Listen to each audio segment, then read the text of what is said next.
My golden sister invited me to her dinner party to ask me to wash the dishes because I was a pregnant waitress. But I sent some photos to her husband, and now the horrifying truth has come to light. My younger sister, Helen, was always called the miracle child in our family. That name wasn't just a nickname, it was a title, revered throughout my entire childhood. I, the older sister born first, seemed to exist only as a shadow no one bothered to remember. My parents had tried for years to have another child after me, even though my mother had nearly died during my birth. When she unexpectedly got pregnant with Helen, they saw it as a gift from above. And from the moment Helen was born, all love and attention shifted entirely to her. My childhood was a string of days watching Helen being adored like a princess while I had to take care of myself. If there were ever two events at the same time, one of mine and one of hers, my parents always chose to attend Helen's. I learned to accept it by burying my voice deep inside, because speaking up only made me seem selfish. Every year on Helen's birthday, there'd be a big party with balloons, cake, and guests, while mine was reduced to a family dinner. Mom told me to let her have more because she's still little. But little every year? I wondered that quietly, never daring to say it out loud. Once, I found an entire drawer full of Helen's photo albums. Every smile, every baby tooth, every first step. And me? Not a single picture. Mom said mine were lost when they changed cameras. I didn't believe her. When did my memories get erased? Whenever Helen did something wrong, I was the one called out and scolded. The reason was always simple. You're the older sister, you should be teaching her. Even if I had nothing to do with it, I still had to bow my head and apologize for her mistakes. Helen knew how to take advantage of it. She'd take my things, wear my clothes, and claim they were shared. If I protested, she'd run crying to Mom, playing the victim. The result? I got scolded for not knowing how to share. One time, I tried saying no. Helen got mad and called me selfish and cruel. Mom walked in, didn't ask anything, and just yelled, "Do you know how much you've upset your mother?" That's when I realized even having feelings could be a crime. We used to share a room, but we were never truly sisters. I had to give up every drawer, every corner of the bed, while Helen slapped "do not touch" labels on all her stuff. I felt like a guest in my own room. I had nowhere to breathe, so I started keeping a journal. It was the only world I could control, the only place I didn't have to apologize for feeling anything. I hid it under my pillow like I was hiding my heart from people who didn't want to understand it. One day I came home from school and felt the air in the house shift, heavy, tense, like something awful had happened. My parents and Helen were in the living room with unusually serious faces, and I knew something was wrong. On the table lay my journal, opened wide, exposing every pain I'd ever tried to bury. I stood frozen, my hands cold as ice, while Mom held the notebook and asked, "Do you really feel this way?" Beside her, Helen smirked, eyes gleaming like someone who had just delivered the perfect blow. I felt stripped bare under the lights, with nothing left to protect myself. I tried to say softly, "These are my feelings, and I have a right to feel them." But before I could finish, Dad snapped, "This is a sickness. Do you understand that?" They didn't ask why I wrote any of it. They were just angry that I dared to feel. Mom said I was imagining things, that they never treated me that way. Helen chimed in bitterly, "I'm ashamed to have a sister who thinks like that." I stood there, alone among blood relatives, condemned for telling the truth. They told me I needed to see a therapist immediately, like I was some ticking time bomb that might hurt the whole family. I had no tears left, just a chill running down my spine. I nodded. Not because I agreed, but because I was too exhausted to argue. At my first therapy session, I couldn't speak. When the therapist asked, "How do you feel?" my throat closed up. No one had ever asked me that sincerely before, so I didn't know how to answer. But she didn't push. She just listened as I read a few lines from my journal and then said, "You're not crazy. You just need your pain to be seen." For the first time, I didn't feel like the monster my parents said I was. Little by little, I opened up, about the quiet birthdays, about being scolded just for being the older sister. Every memory felt like reopening an old wound, but I wasn't afraid of the pain anymore. Because now, someone was there to witness it. The therapist asked if my parents could come for a joint session. I hoped maybe they'd finally understand me, but I was wrong. They only came to deny everything and blamed the therapist for turning their daughter against the family. They stopped paying for my therapy after that session. Mom said, "It's better if you stop going. It's a waste of money, just a bunch of nonsense." I gave a bitter laugh. So that's what scared them, the truth. So much they couldn't even let me be heard. I kept going to therapy in secret, using the money I earned from my job at the school library. Each session felt like fitting a puzzle piece back in place. Slowly, I began to understand. I never deserved the way they treated me. I was no longer the mistake child they made me out to be. I started studying harder than ever before, as if it were the only path to escape. On nights I studied until 3 a.m., I was both terrified and hopeful. If I got into a university far away, I could finally breathe. Both my therapist and I knew I needed to get out of that house as soon as possible. The day I received a full scholarship from an out-of-state university, I broke down crying like I never had before. I didn't tell my parents right away. Instead, I printed the acceptance letter and taped it to my bedroom wall. I wanted to see it every day. My way out, wide open. When I finally told them, Mom frowned and said it was too far. How's a girl supposed to live alone out there? Dad only replied coolly, it's up to you. No one congratulated me, but I didn't need their blessings. I needed freedom. I packed quietly, taking with me all my documents, my journal, and a small photo frame with the first picture I'd ever taken with my school friends. I didn't bring anything from my family, just myself whole even with all the cracks. Leaving that house felt like walking out of prison. During college, I worked to support myself, studied hard to forget, and slowly began to heal. I learned how to eat a proper meal, how to buy myself a birthday gift, and how to say no without guilt. For the first time in my life, I felt like I deserved to exist. I met him during a study group. He asked me, why do you always sit alone, like the world has nothing to do with you? The question hurt, but it was the first time I felt someone truly saw me. We got to know each other slowly, like two people relearning how to trust. He didn't laugh when I told him about my childhood. He held my hand tightly and simply said, you're still here, stronger than anyone I know. I believed him. And for the first time, I believed in myself too. We loved each other through the rest of college, graduated together, and moved to a new city. When he proposed, I asked him, are you sure? I come from a very messed up place. He smiled and said, that's exactly why I want to build something new with you. We had a small, warm wedding, no parents, no Helen. I didn't want them to ruin the most important day of my life with cold stares or harsh words, and strangely, I didn't miss them. I just felt relief. A few weeks after the wedding, my mother called for the first time in years. Her voice was softer than I remembered, no more yelling, just a quiet question. Are you happy? I paused for a moment, then said, I'm truly living now, Mom. She apologized, said she and Dad had done a lot of thinking after hearing about the wedding from relatives. I know it's late, but I don't want to lose you completely, she said. Her voice trembled, like maybe, for the first time she meant it, even if I stayed cautious.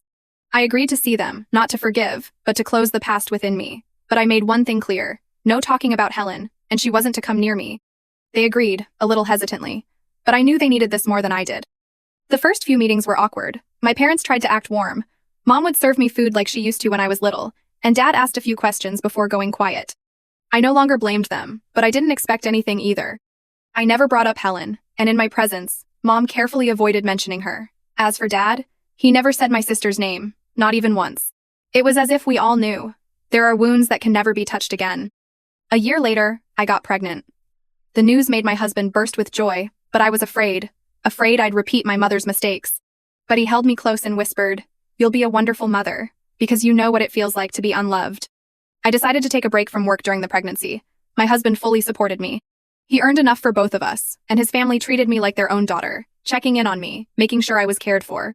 For the first time, I felt cherished, something I'd never known growing up. Then Helen found out. I don't know who told her, but a few days later, she texted, thought you were so great, but turns out you're just freeloading off your husband. I read it and felt strangely calm. I was no longer 17, I didn't cry over things like that anymore. Still, I kept my distance. I didn't reply. I didn't block her either. I just left it there, like a reminder. She hasn't changed, but I have. What I didn't expect was that Helen had one more act planned, one last attempt to humiliate me. A week later, she called with a tone so gentle it made me wary right from the first sentence. She invited my husband and me to a small dinner at her place. Our parents would be there, her in-laws too. We're still sisters, she said sweetly. You should come. It's been so long. I hesitated. Being pregnant, I didn't get out much, and thought maybe it'd be a rare chance to unwind. My husband encouraged me. Let's give it a try. If anything feels off, we'll leave. I nodded, thinking with enough people around, Helen wouldn't dare pull anything. That night, my husband got caught up at work and ran late. I texted Helen to apologize for the delay. She just replied, okay. Nothing more. I started feeling uneasy. Something didn't sit right. When we arrived, most of the guests had already eaten and were chatting away. My parents had left early. Dad doesn't like driving at night. And as for me, no one greeted me. Helen walked out with a polite smile, but her eyes scanned me like a threat assessment. She led my husband to the table and kindly served him a full plate of food. I was glad, at least, that he wouldn't go hungry. But right after, she pulled me aside into the kitchen, her voice quiet but pointed. No need to sit, there's no food left. I stared at her, stunned. Before I could react, Helen added, everyone's already eaten. You were late, remember? I asked calmly if I could maybe order something online, but she waved her hand dismissively. I'll order for you, but while we wait, can you wash these dishes for me? I stood there, stunned, unsure if I'd heard her right. I said quietly, you invited me here, and now you're asking me to wash dishes? She shrugged, her tone sharp and firm. At the very least, you should do something. I cooked all day while you just showed up to eat. I reminded her that I was pregnant and tired and I couldn't bend over for too long. Helen let out a dry laugh and said coldly, "You're already a housewife living off your husband. What's a few more dishes?" The words hit me like a knife straight to the gut, painful and humiliating. I swallowed my tears. I refused to let her see me break. I turned around and walked quickly back to the living room, looking for a quiet corner to hide. But the house felt like it was closing in on me, and I knew, if I didn't protect myself, no one else would. I went upstairs and slipped into an empty room, shut the door and leaned against the wall, trying to steady my breath. That old fear rose again, like a familiar nightmare, being cornered, belittled, and with no way out. My hands trembled as I held my belly, reminding myself, I'm not alone anymore. I sat on the edge of the bed, tears quietly streaming down even though I tried to hold them back. In my head, I heard the broken record voices of Mom, Dad, and Helen from years past. You're imagining things. You're selfish. You're a burden. I felt like that little girl again, scribbling in her journal in the dark just to survive. Without thinking, I opened my phone and scrolled through old pictures I had taken of my childhood journal. Each handwritten page was a scar, but now, they were also proof that I wasn't crazy. I had survived.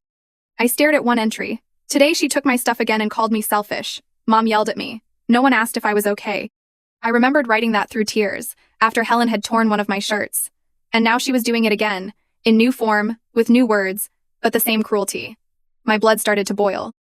I couldn't let this cycle repeat. Not again. I opened my messages and selected the contact for Helen's husband, the only person she had ever seemed to be wary of.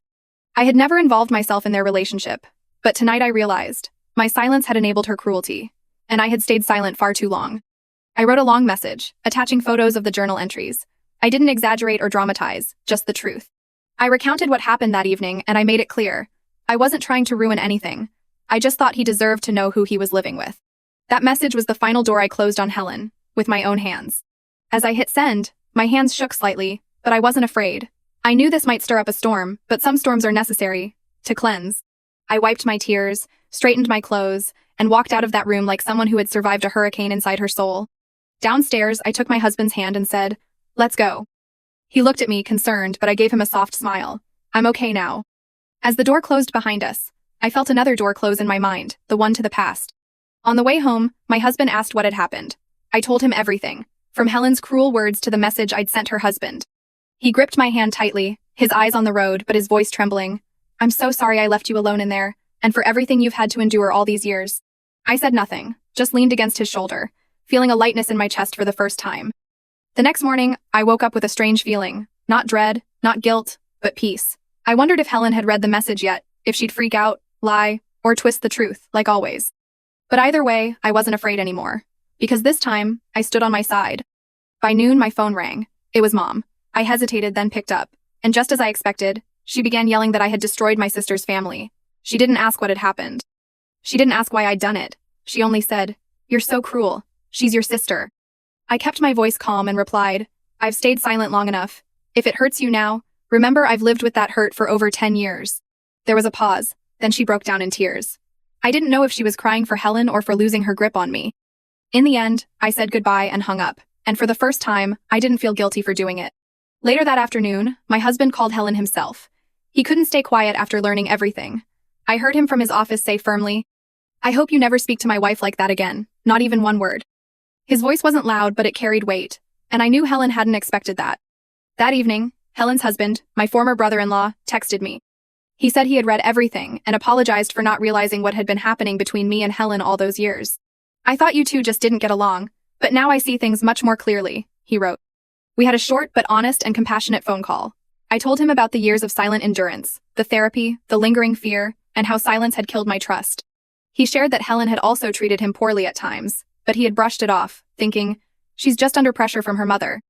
Then he told me something that chilled me. Their young son had started acting strangely, quiet, jumpy, afraid of his mother's voice. He'd begun to worry but hadn't been sure, until he read my journal. Now, he looked at Helen through an entirely different lens. He said he spoke gently with his son, asking questions, and the child confessed. "Mom doesn't let me eat if I don't clean my toys. Mom locks me in my room when Dad's not home." My heart clenched because part of me knew Helen's child was reliving my childhood. He said he'd consider divorce if he confirmed a pattern of abuse. I didn't tell him what to do. I only said, "Please protect your son. Don't let him write a journal like I did."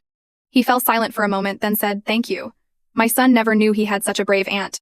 A few days later, Helen sent me a furious string of messages, ending with, "You're ruining my family." I didn't reply. But my husband didn't stay quiet. He called her directly and said clearly, "If you ever hurt my wife again, even with words, I won't stay silent." After that call, Helen went completely quiet, like someone who'd just been struck in her only weak spot, control.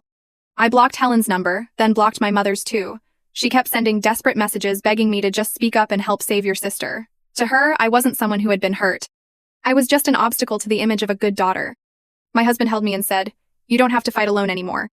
Only my father said nothing. He didn't blame me, but he didn't defend Helen either. He just stayed silent, as always, like if he didn't say anything, he could pretend he wasn't involved. But that silence, over the years, had left all my pain to rot away, unattended. A month later, I heard Helen and her husband were living separately. They still shared a house for the sake of their child, but he had invited his mother and sister to move in to help care for the boy when he wasn't home. Helen was slowly losing control in her own home, the very thing she feared most. My brother-in-law said their son had grown increasingly afraid of Helen. The boy would flinch at the sound of her footsteps in the hallway. Once, he whispered, "I don't like it when Mom closes my door and locks it, then goes away." I held my pregnant belly, goosebumps rising, as if I were seeing my childhood self locked in that same room again. The nanny who used to look after the boy when both parents were working also spoke up. She said Helen once yelled at him for spilling water and threw his toys out of the room. When I asked why she hadn't said anything sooner, she replied, "I was scared of her, scared to the point of shaking." Eventually, my brother-in-law officially filed for divorce and for full custody. I didn't get involved. I didn't say anything. But every time I remembered that little boy's whispered voice, I felt I had to stand on his side. I couldn't save my past self, but maybe I could help save another child from walking the same path I had. The court ordered a psychological evaluation and collected witness statements. I didn't testify, but my brother-in-law used my journal as supplementary evidence to show a pattern of behavior. My story, the one people once called a sick imagination, became real, admissible proof. The day the court granted him custody, I was just sitting in my kitchen, holding a glass of milk, eyes misty, not from joy or revenge, but because one child had escaped the cruel cycle. I placed a hand on my belly and softly said, "You won't grow up in the dark like I did." Since the court ruling, Helen was only allowed to see her son under the supervision of a social worker. Those visits became less and less frequent. I heard the boy didn't even hug her goodbye anymore. He would quietly take his grandmother's or aunt's hand and walk away without looking back. I didn't feel triumphant, I just felt sorrow, for Helen and for myself. If someone had intervened back then, maybe neither of us would have ended up this way. But regret doesn't mean I want to go back. It's just a reminder not to repeat the same mistakes. My mother kept calling, texting, trying everything to get me to speak up for Helen in court. She even said, "She's still the boy's mother. What you're doing is cruel." I didn't reply. I've learned that not everyone who gives birth deserves to be called a mother. I blocked her number too, like locking a door that had suffocated me for far too long. For the first time, I didn't feel anxious when the phone rang. I told my husband, "I don't want to carry these old wounds into our child's life." My father still said nothing, his same old silence that made me feel both sad and angry. He never hurt me directly, but he never once stood up for me either. And that, quiet as it is, still cuts deep. One day, I happened to run into him at the market. He stood at a distance, just watching me.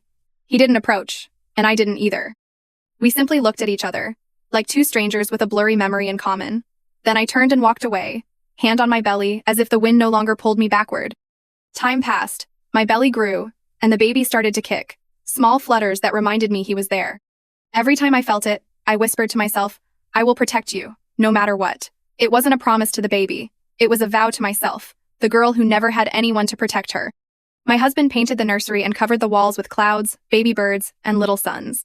He said, "I want our child to grow up in the light, not in darkness and silence like you had to." I nodded, held him close, and felt like life had truly turned a page. Helen never reached out again, and I don't expect her to. Her life is her choice now. I'm no longer responsible for someone who chose to hurt others. I only hope she won't hurt anyone else, even with just a word. A year after the trial, I heard Helen had moved out of her ex-husband's house and rented a small apartment in the suburbs. She lived alone, no friends, no support from our parents like before. I didn't feel glad or sad, just that everything had returned to where it was supposed to be. My parents no longer brought up Helen whenever I visited, as if trying to get me to stay a little longer. My mother hadn't said a word since I blocked her, and my father was still the same, sitting there, spooning food into his grandchild's bowl, never once asking if I had forgiven them. Maybe they already knew the answer and were too afraid to hear it. Sometimes I'd bring my son to visit his grandparents, but only briefly, and only when I felt strong enough. I don't want him to grow up holding grudges, but I also don't want him to think every wound can be forgiven so easily. I'm teaching him something else, boundaries. Once, as I held my son and looked at the old chair where I used to write in my journal, I shivered. Memories surged like a cold underground current, but it no longer crushed my chest. I knew I had moved far from that place, not in miles, but in choices. I used to think revenge would bring me relief, but it didn't. What truly set me free was when I stopped trying to make them understand me. I no longer needed their understanding, because I finally understood myself. The day my child called me mom for the first time, I cried. Not just from the usual emotion, but because I knew I wasn't going to repeat the pain passed down through generations. I had rewritten the definition of motherhood with trembling hands, but unwavering resolve. Helen never appeared in any chapter of my life again after that. No birthday cards, no messages, no trace. Maybe she realized I was no longer the soft older sister she could unload her rage onto. I heard from relatives that Helen was now in therapy, the same thing she used to mock me for doing. I didn't feel smug. I just hoped she truly wanted to heal, not to win something back, but simply to live more kindly with herself. Because if not, everything she's lost would just be a price, not a lesson. I kept a copy of my old journal, wrapped it in tissue paper, and tucked it away in a drawer. Not to revisit pain, but to remind myself, I went through it all, and I'm still standing. Every messy line was a piece of evidence. I was once small, but never weak. That night, I sat beside my child, reading a bedtime story. After turning off the light, I kissed their forehead and whispered, "You'll never have to write a diary just to be understood like I did, sweetheart." In the dark, I smiled. Light as a late autumn leaf falling exactly where it was meant to. One late afternoon, near the end of the year, I was reorganizing my bookshelf when I stumbled upon an old letter, handwritten by my father but never sent. His handwriting leaned slightly, a little shaky. The first line read, "I'm not good with words, but I've always known you were different since you were little." I read it slowly. Each word pierced me, not in pain, but in heaviness. He wrote that when Helen was born, he felt something had slipped through his hands with me, but he didn't know how to fix it. And then time passed, and he stayed silent out of fear of making things worse, only to realize that silence was the biggest mistake. At the end, he wrote, "I don't ask for forgiveness. I only hope you're not in pain anymore." I sat still for a long time, tears falling beside the worn letter. I don't know when he wrote it, maybe after my wedding, or after Helen's trial. But however late it was the first time my father named not just his own feelings, but mine too. I placed the letter in a new envelope and set it beside the copy of my journal. One was a wound, the other, an apology. I kept them both as parts of the journey I'd lived through, not to relive, but to remember. I made it through, and I stayed soft.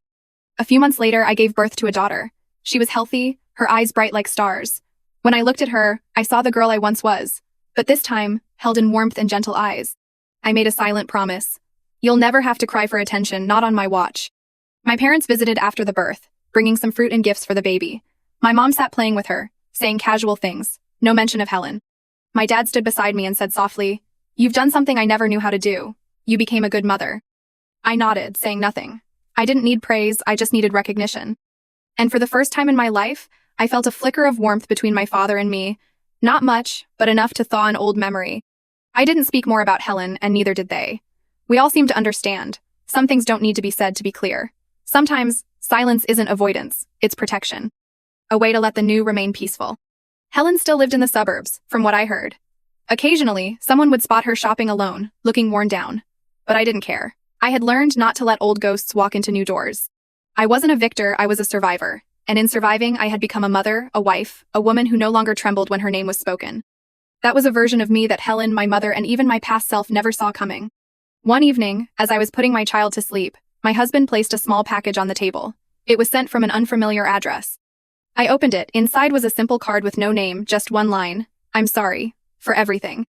The slanted handwriting gave it away. It was Helen.